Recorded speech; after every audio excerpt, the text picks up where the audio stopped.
नमस्कार दोस्तों, मैं चंदन सिंह सीएस टेक्निकल पे एक बार फिर से आप सभी पेरेंट्स का बेहद स्वागत करता हूं।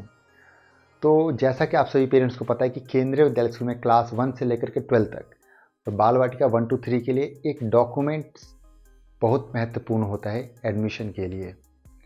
तो बहुत सारे पेरेंट्स को डॉक्यूमेंट्स की जानकारी है, लेकिन बहुत सारे पेरेंट्स ऐसे हैं जिनको कि डॉक्यूमेंट्स की अधूरी जानकारी है। और जैसा कि आप सभी पेरेंट्स को पता है कि केंद्रीय विद्यालय स्कूल में कुछ केवीज ने रेंट एग्रीमेंट को as a address proof accept नहीं करेंगे और कुछ केवी ने ऐसा ही बोला था कि हम आधार कार्ड को जो है as a address proof accept नहीं करेंगे। तो आज मैं इस वीडियो में आपको एक केंद्रीय विद्यालय स्कूल का डॉक्यूमेंट से रिलेटेड आपको जो बताने वाला हूँ कि क्या क्या डॉक्यूमेंट जो है आप as a address proof use करने वाले हैं। तो अगर जिस स्कूल में आपने अपने बच्चे के एडमिशन के लिए अप्लाई किया है, अगर कोई डॉक्यूमेंट एक्सेप्ट नहीं करते हैं तो इस कंडीशन में आप ये स्कूल वाला डॉक्यूमेंट जो है रेफरेंस के लिए दिखा सकते हैं कि जब एक केंद्रीय विद्यालय स्कूल इन सभी डॉक्यूमेंट्स को एक्सेप्ट कर रहा है तो आप क्यों नहीं कर रहे हैं। तो जिन्होंने भी अपने बच्चे के लिए फॉर्म भर दिया है उनके लिए तो अच्छी बात है, जिन्होंने नहीं भरा है वो भी इस वीडियो को देखें और जिन्होंने भर दिया है फॉर्म वो भी देखें, क्योंकि हो सकता है कि जो आपने डॉक्यूमेंट्स भरे हैं हो सकता है कि आपको ना पता हो कि किस तरह से वो डॉक्यूमेंट्स होने चाहिए, कितना पुराना होना चाहिए, कितना नया चल जाएगा। ये सारी चीज़ें जो है आज की इस वीडियो में कवर करूँगा और एक्सप्लेन करने की कोशिश करूँगा, जिससे कि आप अपने बच्चे के दाखिले के लिए कोई भी किसी तरह की प्रॉब्लम को ना फेस करना पड़े। तो चलिए अभी मैं आपको स्क्रीन पे लेके चलता हूँ और एक एक डॉक्यूमेंट के बारे में आपको समझाता हूँ, जिससे कि आपको अपने बच्चे का एडमिशन कराने में बहुत ही आसानी होगी और डॉक्यूमेंट्स की जानकारी होगी तो और ज़्यादा आसानी हो जाएगी। क्योंकि डॉक्यूमेंट सही है, कोटा कैटेगरी सही है तो आपके बच्चे के एडमिशन के चांसेस ज़्यादा होते हैं। अगर डॉक्यूमेंट सही नहीं है, कोटा कैटेगरी आपने गलत कर दिया तो आपके बच्चे के वैसे ही एडमिशन के चांसेस कम हो जाते हैं।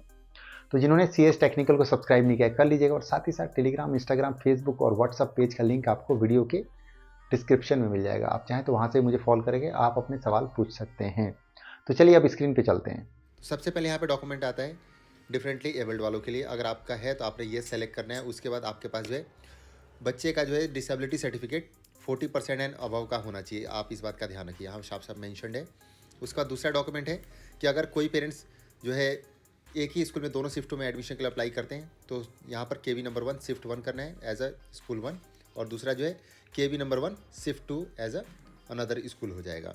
ठीक है, इस बात का आप ध्यान रखिएगा क्योंकि बहुत सारे पेरेंट्स को इसकी जानकारी नहीं है। तीसरा डॉक्यूमेंट ये है कि कास्ट कैटेगरी, आप अगर SC ST से आते हैं या जनरल से आते हैं तो इस कंडीशन में आपको वहाँ पे कास्ट सेलेक्ट कर लेना, उसके अलावा और कोई सीन नहीं है। लेकिन अगर आप OBC NCL से आते हैं तो आपको OBC NCL सेलेक्ट करना है, यहाँ पर लिखा हुआ है। उसके बाद OBC NCL certificate issue by the competent authority, और यहाँ पर 1/4/2020 से पुराना नहीं होना चाहिए। लेकिन एक बात और बताना चाहूँगा आप सभी पेरेंट्स को कि बहुत सारे स्कूल ऐसे हैं जो कि बोलते हैं कि 3 महीने से पुराना नहीं होना चाहिए या 6 महीने से पुराना नहीं होना चाहिए या 3 साल से पुराना नहीं होना चाहिए। तो ये स्कूल वाइज थोड़ा वेरी करता है। तो अगर आप इसको यूज़ करने वाले हैं तो आप अपने नज़दीकी केंद्रीय विद्यालय स्कूल से एक बार कंफर्म कर लें। उसके अलावा एक और था कि सोशली एजुकेशनली बैकवर्ड क्लास, ये जो CEBC है, इसके लिए बहुत सारे पेरेंट्स बोल रहे थे क्या हम इसको यूज़ कर सकते हैं as a OBC NCL certificate. तो नहीं, आप नहीं कर सकते। यहाँ पे लिखा हुआ है साफ साफ, certificate will not be accepted in लिeu of OBC NCL certificate. यहाँ पे साफ साफ लिखा है, तो आप उसको यूज़ नहीं कर सकते हैं। जिसके पास SC ST OBC NCL जो भी है वो कास्ट कोटे के लिए एलिजिबल होंगे। इसके साथ साथ अगर आपके पास कोई कास्ट कोटा है तो आपको कास्ट सर्टिफिकेट, और अगर OBC NCL वाला है तो आपको स्कूल में जमा करना ही पड़ेगा। जनरल कास्ट वाले को कोई भी कास्ट सर्टिफिकेट नहीं देना होता है स्कूल में। उसके बाद अगला लेंगे, यहाँ पर चौथे नंबर पे है, यहाँ पर फैमिली इनकम ग्रुप। अगर आप EWS के अंडर में आते हैं तो आपका EWS बना होना चाहिए। ध्यान रखिएगा कि यहाँ लिखा इशूड आफ्टर 1 अप्रैल 2022, उसके बाद का इशू होना चाहिए। इसके साथ साथ एक और बात बता दूं कि only income certificate will not be accepted leave of it. यहाँ पर जो बहुत सारे पेरेंट्स ऐसे थे ना जो इनकम सर्टिफिकेट को बोल रहे थे कि हम EWS की जगह पे यूज़ कर लेते, तो वो एक्सेप्टेबल नहीं है। इस बात का आप ध्यान रखिएगा। और आपको जो है वैसे करंट फाइनेंशियल ईयर का ही मांगा जाता है। तो अभी आप पिछले साल वाला जो आपका बना हुआ है तो उसको आप यूज़ कर सकते हैं। लेकिन ये स्कूल वाइज भी वेरी करता है। कई स्कूल बोलते हैं कि बिल्कुल लेटेस्ट चाहिए, कई स्कूल बोलते हैं कि पुराने साल वाले भी चल जाएगा। उसके बाद यहाँ पे फैमिली इनकम ग्रुप, जो पेरेंट्स BPL के अंडर में आते हैं, इन बिलो पॉवर्टी लाइन के अंडर में आते हैं, उनके पास वो होना चाहिए। ठीक है, और इसमें और क्या क्या आप यूज़ कर सकते हैं, जैसे BPL कार्ड है is available in name of parents of the child but lapse on the date. एक और चीज़ यहाँ पर कि this can be countersigned by the BDO और locality rural areas executive officer and NSC municipality areas to validate card along with income certificate और EWS certificate और labour card. ठीक है, अगर आपका BPL कार्ड है तो आप इसको भी यूज़ कर सकते हैं इस तरह से। इसकी जगह पे एक और चीज़, आप जो BPL कार्ड अगर किसी के पास नहीं है तो उसकी जगह पे आपका PHH राशन कार्ड चल जाएगा, लेकिन इसके साथ आपको लो इनकम सर्टिफिकेट या EWS सर्टिफिकेट या लेबर कार्ड दोनों में से, तीनों में से एक चीज़ देना पड़ेगा साथ में, अगर आप PHH राशन कार्ड यूज़ करते हैं तो। उसके बाद जिनके पास अंत्योदय अन्ना योजना कार्ड है, उसके साथ आपको लो इनकम सर्टिफिकेट, EWS या लेबर कार्ड में से कोई एक चीज़ यूज़ करना पड़ेगा।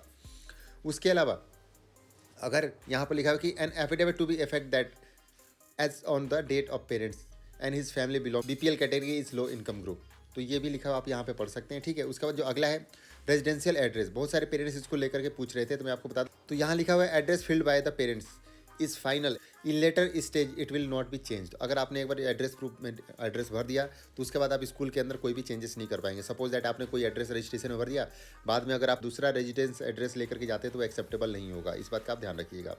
और आप जो है डॉक्यूमेंट मतलब क्या क्या यूज़ कर सकते हैं एज ए एड्रेस प्रूफ, ये यहाँ पे लिखा हुआ है। पहला है कि आप इलेक्ट्रिसिटी यूज़ कर सकते हैं, उसके अलावा टेलीफोन है, टेलीफोन का बिल है, गैस कनेक्शन है, गैस डिलीवरी रिसिप्ट जो है वो आप यूज़ कर सकते हैं, या क्वार्टर अलॉटमेंट लेटर यूज़ कर सकते हैं अगर आप गवर्नमेंट अकोमोडेशन में रहते हैं। और उसके अलावा यहाँ पे साफ साफ लिखा हुआ है कि this should be in the name of either of parents, ठीक है। तो ये माता पिता में से किसी एक के नाम का होना चाहिए। जो भी रेंट एग्रीमेंट यूज़ करने वाले, यहाँ पे लिखा हुआ है कि रेंट एग्रीमेंट के साथ आपको electricity bill of the house owner and Aadhaar card, मतलब कि रेंट एग्रीमेंट के साथ आपको इलेक्ट्रिसिटी का बिल और आधार कार्ड जमा करना पड़ेगा। और जो भी RT कोटे में कंसीडर मतलब एडमिशन के लिए अप्लाई करने वाले हैं, तो उनका जो है वो एड्रेस लेस देन 5 किलोमीटर में होना चाहिए, तभी आप RT कोटे के लिए एलिजिबल होंगे, यहाँ साफ साफ लिखा हुआ है। इसके अलावा एक और बात बता दूं कि यहाँ पर जो है आधार कार्ड वोटर ID का मेंशन नहीं है और ना ही बैंक पासबुक का है, तो ये स्कूल वाइज वेरी करता है थोड़ा बहुत। बहुत सारे स्कूल एक्सेप्ट कर लेते हैं, बहुत सारे नहीं करते हैं, इसलिए मैं ये वीडियो बना रहा हूँ ताकि आप सबको पता हो कि कौन कौन चीज़ें एक्सेप्टेबल हैं, कौन कौन सी चीज़ें एक्सेप्टेबल नहीं है, आपको पता होनी चाहिए।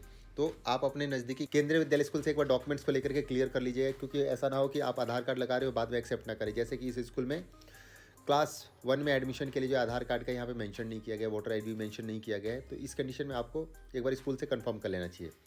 अगला यहाँ पर सर्विस कैटेगरी। सर्विस कैटेगरी में जो भी आते हैं गवर्नमेंट जॉब में, उनका यहाँ पे भरा जाएगा। जैसे कि सेंट्रल गवर्नमेंट में category 1, central government autonomous category 2 हो जाएगा। उसके बाद स्टेट गवर्नमेंट जो भी है कैटेगरी 3, उसके बाद स्टेट में जो PSC ऑटोनोमस में आते हैं उनका कैटेगरी 4 हो जाएगा। जो प्राइवेट इंप्लॉइज़ है, सेल्फ एम्प्लॉइज़ हैं, बिजनेस मैन है, यहाँ पे लिखा हुआ है देख सकते हैं आप यहाँ पर, वो जो है कैटेगरी 5 चूज़ करेंगे। सिविल और डिफेंस सेक्टर में, IHL और प्रोजेक्ट वाले में कैटेगरी 6 हो जाएगा उनका। उसके अलावा एक नोट यहाँ पे लिखा हुआ है देख सकते हैं यहाँ पर कि other than this information please take the help of help desk team. यहाँ पे लिखा हुआ है साफ साफ, जो इनका कॉल करने का और इनसे कांटेक्ट करने का टाइम है वो है सुबह 10 बजे से लेकर के दोपहर के 1 बजे तक वर्किंग डेज में। तो सभी स्कूलों का हेल्प डेस्क नंबर आपको पता ही होगा, तो आप उस पर कांटेक्ट कर सकते हैं। कैसे पता करना है वो ऑलरेडी मैंने शेयर कर रखा है। तो दोस्तों मैं उम्मीद करता हूँ कि जितने भी मैंने डॉक्यूमेंट्स की आपको जानकारी दी है सब समझ में आ गई होंगी।